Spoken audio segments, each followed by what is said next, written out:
Crônicas do Amanhecer. Por Feijão, Centro Espírita Allan Kardec de Balneário Gaivota. Balneário Gaivota, 22 de janeiro de 2024. Os visitantes da Igreja do Diabo sentem a presença de espíritos. A ciência já sabe por quê. Parte 1.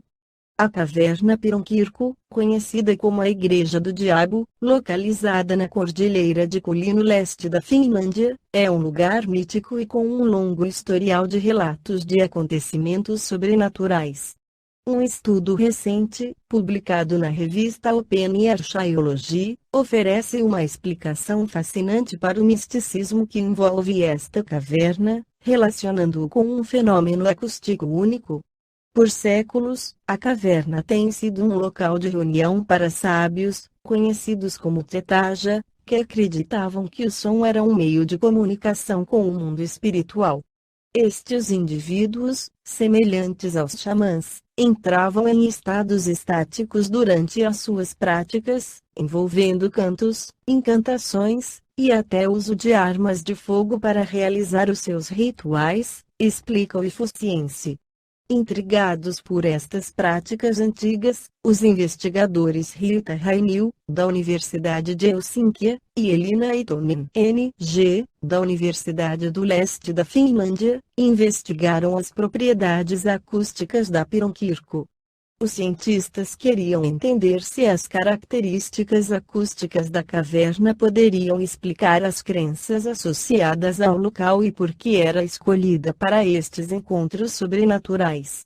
Os resultados da pesquisa revelaram que a caverna possui um fenômeno de ressonância distinto, que amplifica e prolonga o som em frequências específicas. Esse fenômeno pode ter influenciado as crenças e experiências associadas à caverna ao longo dos séculos.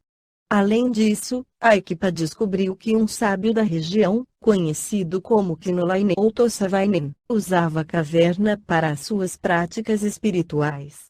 Segundo o folclore, ele levava os seus pacientes à caverna para conversar com o diabo sobre suas doenças e curas, muitas vezes envolvendo gritos, tiros e batidas ruidosas. Os cientistas também observaram e entrevistaram um praticante moderno de xamanismo que usa a caverna para os seus rituais.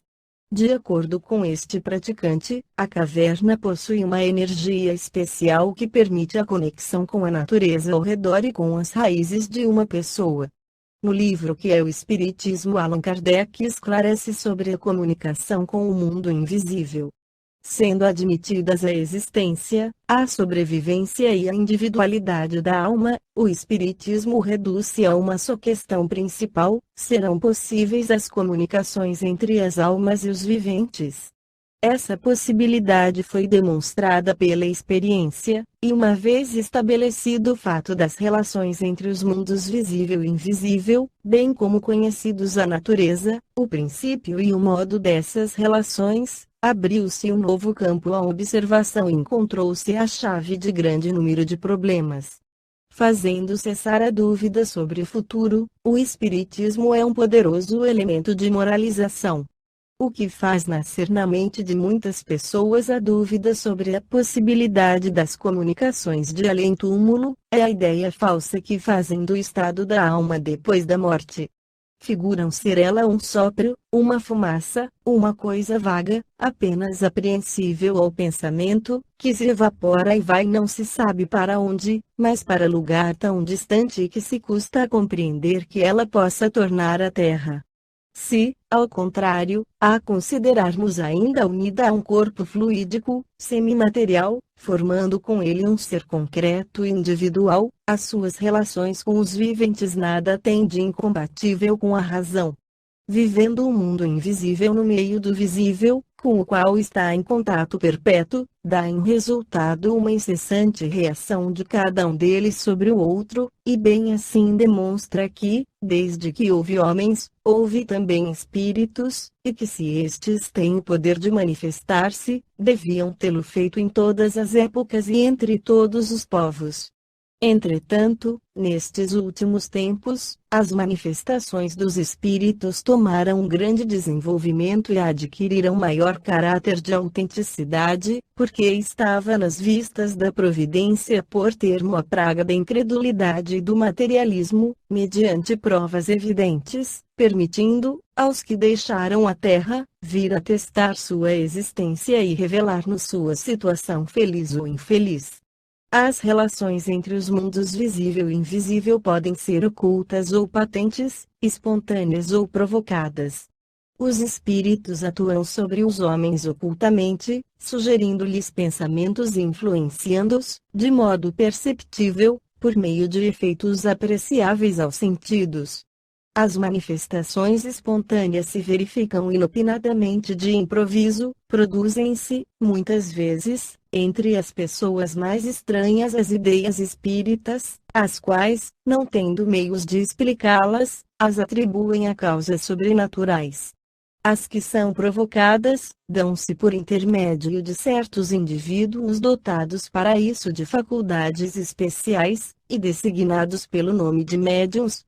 Os espíritos podem manifestar-se de muitas maneiras diferentes, pela vista, pela audição, pelo tato, produzindo ruídos e movimentos de corpos, pela escrita, desenho, música etc. Às vezes, os espíritos se manifestam espontaneamente por pancadas e ruídos, é muitas vezes um meio que empregam para atestar sua presença e chamar sobre si atenção, tal como nós, quando batemos para avisar que está alguém à porta.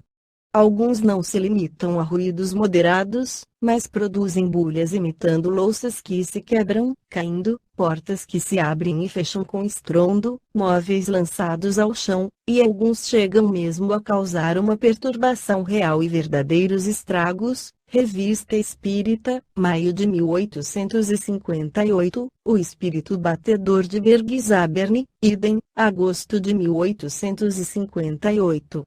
O Espírito Batedor de Beusdorf, idem, março de 1860, O Padeiro de Dieppe, idem, abril de 1860, O Fabricante de São Petersburgo, idem, agosto de 1860, O Trapeiro da Rua des Noers.